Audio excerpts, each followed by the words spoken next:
Season 6 of Unapologetically Woman. We're celebrating phenomenal women all across Kentucky who make no apologies for their perspectives or the impacts that they're making in the community. Today we're celebrating Joslyn Hampton. Joslyn is a vocalist and the front woman of Joslyn and the Sweet Compression, producing 2 successful albums and touring all across the United States and Canada. Unapologetically Woman, Joslyn Hampton, that's you. Hey, y'all. I love the name of the band. Thank you. Tell me how it got started. Have the band got started or the name of the band? Both. Okay. Well, we started the band. I was with my stepfather. And he was a touring musician at the time, and he was doing, he was previously a touring musician, but he had gotten into cover bands just to still be able to do music, and he was playing a lot in Cincinnati and Louisville, and he was kind of tired of the cover band game. He's like, I hate this, it's kind of rotting my mind, I want to do something original, I want to do our own music. He asked me, he said, would you be interested in doing that? And I was like, well, yeah. He's like, nah, I can't make a Today record. I can't make what you're going to hear on the radio, the computerized, studio type thing. But I can do real instruments with real musicians and music like that, retro kind of style. And I'm like, well, I love that. I love Shaka Khan. I love Aretha. I love all this. So, yeah, let's do that. I'm into it.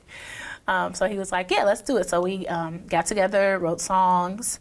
And then produced an album. And once we produced the album, I think that was like maybe 2015 that we went to the studio and did the album. And then he was like, okay, now we have to build a band. So we kind of did that backwards. Most people have a band first and then do an album. But we did the album first and then chose our band members. And then that's kind of how that whole thing happened. And I was like, at the time I was working all the time and I was kind of not feeling my best because I was doing something I wasn't passionate about, just the droning on of 9 to 5 and go home, nothing really sustaining your own life force, And at the time I was also doing cover bands every few weekends. I would do, covers with Tim Talbot Project at the time. And and so by the time we were ready to come up with the album and the name, we were like, okay, he had ideas, and every time we would go online to try to look at them or look it up or trying to figure out what's the name going to be, everything was always already taken. Because, we're doing this in 2015? Everything's already been thought of or done. So we're like, okay, what can we come up with that makes sense? And because he was a guitar player, he's used to using compressors, with the guitar instruments. So he's like, what about the Sweet Compression? And I was like, let's look it up. See if it's taken. Let's see, because it's so good. And I was like, oh, it's available. Let's get this done right now before it's gone. So, yeah, that's kind of how it just came about. That's how it came about. Yep. But you said one of the things, your stepfather is no longer with us. He is no longer with us. And you said that was one of the hardest things. It was. Thinking back on it now, I think he knew that he wasn't going to be with us much longer. I don't think he knew that what was going to happen. He ended up getting brain cancer. While we were on tour, we finally got our first big gig. We were opening for Tower of Power in Philadelphia and in New York at Sony Hall. So that was our very first, oh my gosh, we're really doing this. Yeah, we're really doing this. Everybody's excited. Everybody's excited, and we get through the Philadelphia. We're driving up there. He's being kind of weird, but I'm like, are you just tired or something? You're being kind of loopy. He also had diabetes. So sometimes I'm like, is your sugar low? What's going on? But he was just kind of like, no, I'm fine. I'm like, okay. And we got through the first Philadelphia run, and we were starting to head up to New York, and he was still seeming off. And I noticed his face was kind of starting to not be, droop a little. It was drooping a little. It wasn't super noticeable, but I could notice when he smiled, it wasn't quite meeting the other side. So I'm like, are you sure you're good? It's like, yeah, I'm fine. Like, okay. We go up there, do the show. About toward the end, the first night, he still wasn't, then he started being like, okay, yeah, something's wrong. I'm not feeling myself. But the second night at Sony Hall is when we really knew, because he turned to our sax player at the time and was like, I need you to take the solo. And we're like, okay, something's definitely wrong. Oh, right. You're not taking your moment to shine. Yeah, nobody gives away the solo. Definitely wrong. Yeah. And he's like, I can't really move my arm. And we're like, okay, that's not right. So we finally got home. We had to drive back to Lexington. And he had an appointment. And they're like, oh, we think maybe you had a stroke. And we're like, oh, not sure that's what's going on. So we went and got a second opinion.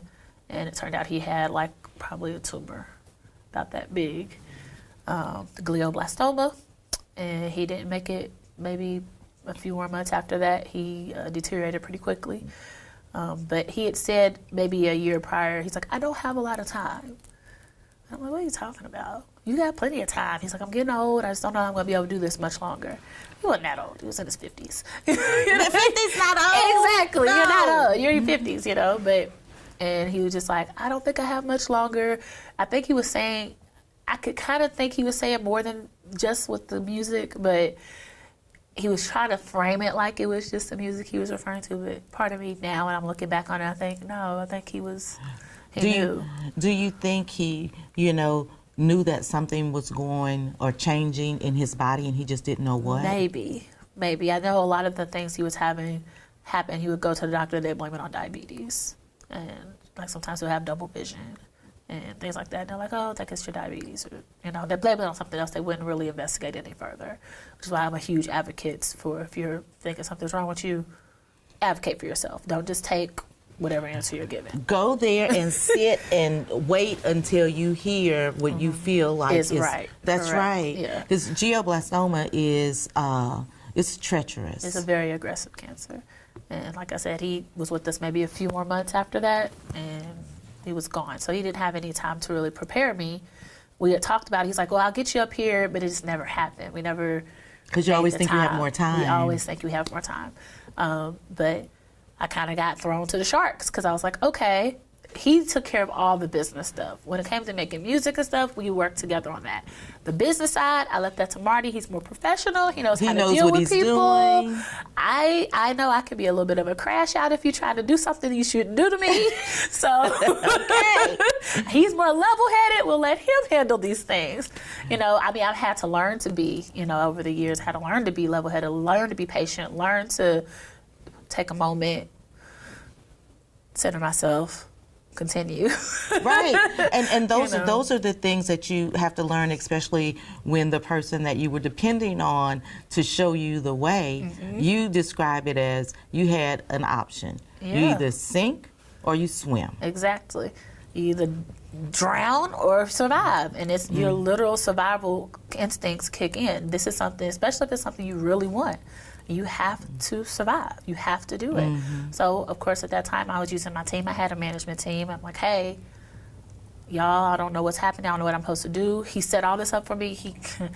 He, like I said, this is why I said I think he knew. He had, like, things saved on his phone, dates, contacts, passwords to everything saved on his phone, Dropbox information, all the things in the Dropbox, merchandise mock-ups, other things, like everything was organized. there. It was organized in there. Photos of me if I needed to do promos, promotional tagline, everything I needed to really help myself was there once I knew where to find it, once I knew where to look. But I also had to depend heavily on my management team to help me figure out, should I take this gig? Should I not take this gig? How much money should I be asking for? Should I say no to things? What is the cutoff of these things? When should you accept charity? Or when should you do charity things versus when you should turn things down? Like, it's just so many. There's a lot of things that you have to know. Moving parts that you have to know of the business side. Is this a good deal? Is this a terrible deal? Should I not? And I was depending on them to tell me whether or not, because I didn't know, After a while, I realized, because some things they would say to me, and my instincts would be like, I'm not sure about that. I don't feel like that's right, but I'm going to trust you because you're in this position. And Marty trusted you in the position. And really, when I look back, it's not that we don't trust him because I love my team, but Marty would not let anybody handle anything. He had his hands in everything, every aspect of it. He ran it all. He didn't even let them do their jobs. He did their jobs for them. be honest. He did. So when it came into power and I'm asking them to do their job, they're like, what do I do? So it's kind of like he literally handled everything. And the more I do this now, I understand why. But it's just like I don't know. Like if something was happening instinctually, I'll be like, I'm not sure about that. And then it'll turn out, no, you probably shouldn't have done that. If you think it, I've learned. Yeah. Follow that. Well, I didn't know that I knew that internally, you know that.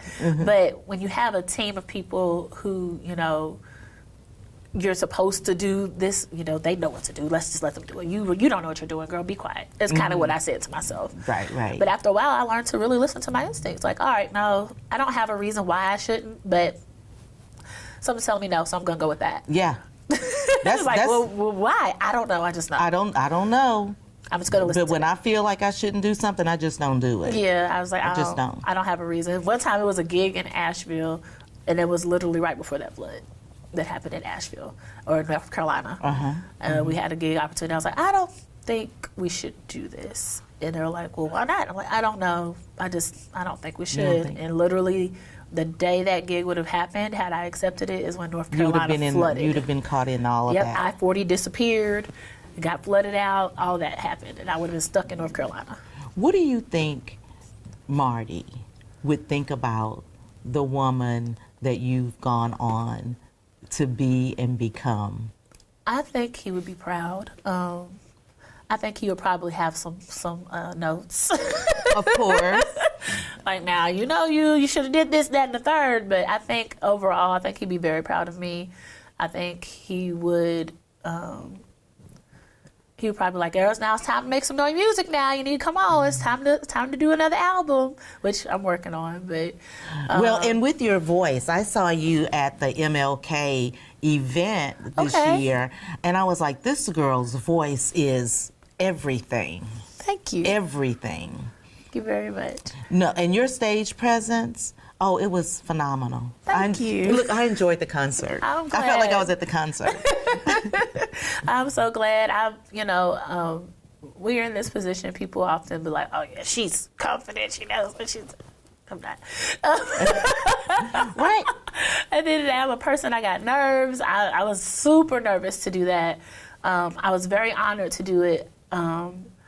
I don't typically have a large audience of color when I perform in places. So to be asked to do that, I was so humbled. I was so excited. It's like, oh, I get to perform for an event for people of color. I love that.